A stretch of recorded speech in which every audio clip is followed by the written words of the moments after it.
All right, Tyler, going to do a nice full breakdown here of the current motion that we have going on with you.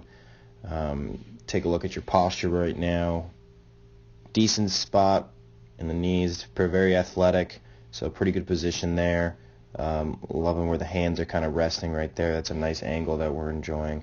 And then the back position, it's good. It's not overly tilting right there, so you can actually see the little bit of the neck lunging over. It's actually a position that allows for more rotation. So big fan of that position right there, as opposed to the head being up in this area, because that can lead to a lot of back pain and long-term issues. So good positions there of the body, and also good positions of the hands, ready to kind of take that club away.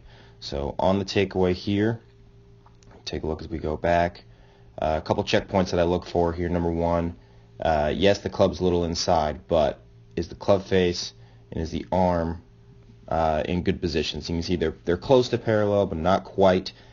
So we'd have to do one of two things: either work on getting this face a little bit more this way, or as we get that takeaway and get that club more closer to the arms, we're going to get that club head in a bit better position. So need to have a little bit of work done on the takeaway, but the good news is that the golf game is all about matchups, so even if the takeaway is not perfect, we want the motion at the top to be in a good position. You can see here we set our nice spot, and club face, arm, virtually parallel. So nice angles there, really good position at the top. Only weak point here is you can see that left knee is getting a little extra flexion, whereas that right one's getting a little bit straight. Just the beginnings of kind of a reverse pivot motion. I know Tyler, he's been kind of suffering a little bit of a reverse pivot most of his golf game, and has constantly been fighting to create more hip rotation and get a little bit better position at the top on his right side. So just something that I always have to keep an eye out for there, but still a good position at the top. And then now if we continue down, goal here is to stay in between these two lines best we can, and transition's very good. You can see lower body starting to rotate, and club head is just going to stay inside, but still getting a little bit steep there.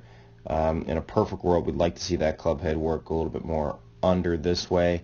You kind of see that in Rory, players like that. This position here is just a hair steep, but still a very efficient position. Only issue here, though, club face, you can see a little closed in relation to the arm. So we'll need to work on getting this club face probably more to that position on the transition, a little more open, and that'll also improve with the improved takeaway. And then here, notice that right heel is still on the ground, just a little bit too long. This is kind of, so the rotation's happening, and you see impact position is very solid, but that heel actually needs to start coming off that ground just a little bit, which will allow the hips to fire just a little bit more around. So something that just we'll have to continue to work on. But release is pretty good. Again, a hair bit of a flip. I think a lot of that is just from that right leg, really not pushing off just enough. But finish is solid. Full release there, very nice. But key things to work on are going to be improving this initial takeaway position just a little bit better in relation to the club face and the arm. Maybe at the top, just improve getting the right knee a little more flex, a little more rotation, and then on that transition, trying to flatten that club head out a little bit more, which will also kind of open that club face a little bit better, which will force a little more release, and thus get that right heel off the ground just a little bit earlier, just to create a little bit more consistent contact.